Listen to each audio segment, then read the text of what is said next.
इराणचे supreme leader ayatollah Khamenei यांच्या मृत्यूची बातमी आपण फेब्रुवारी महिन्याच्या शेवटच्या दिवशी ऐकली होती। म्हणजे जवळपास 4 महिन्यांपूर्वी इस्रायल अमेरिकेच्या हल्ल्यामध्ये त्यांचा मृत्यू झाला होता।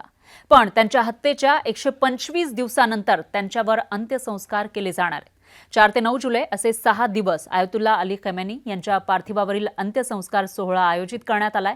4 जुलैपासून त्यांचं पार्थिव लाखो लोकांसमोर अंतिम दर्शनासाठी ठेवण्यात आलेलं आहे।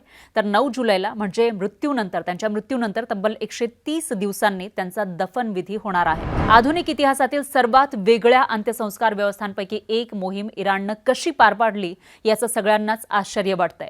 विचार करा, जिथं इस्लाममध्ये शक्य तितक्या लवकर दफन करण्याची परंपरा आहे, तिथं 4 महिने मृतदेह खराब न होता कसा ठेवला गेला?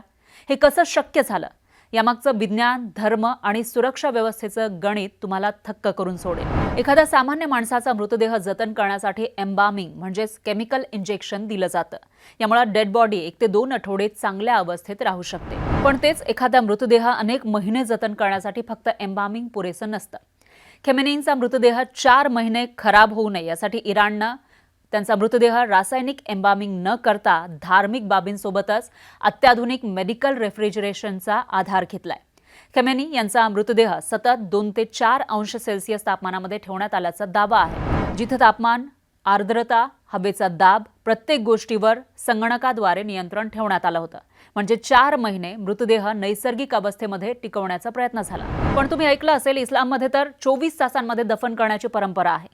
सामान्य परिस्थितीमध्ये तसंच असतं, मात्र शिया धर्मशास्त्रामध्ये युद्ध, राष्ट्रीय सुरक्षा किंवा असामान्य संकट असेल तर दफनविधी पुढे ढकलण्याची विशेष तरतूद असल्याचं सांगितलं जातं आणि इराणनं याच धार्मिक सवलतीचा वापर केल्याचा दावा आहे।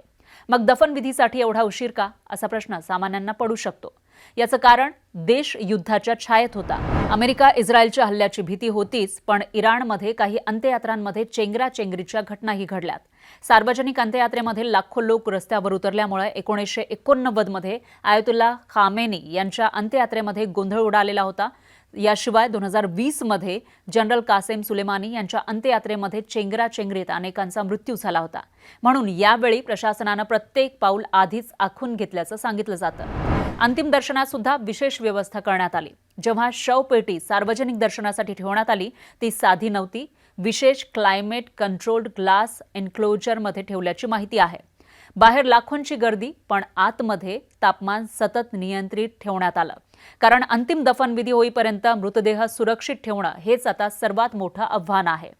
एक मृतदेह विज्ञान, धर्म आणि राष्ट्रीय सुरक्षेचा संगम साधत 125 दिवस जतन करण्यात आला। संकट काळामध्ये एखादं राष्ट्र परंपरा आणि तंत्रज्ञान यांचा समतोल कसा साधतं याचं हे एक उत्तम उदाहरण असल्याचा दावा केला जातो।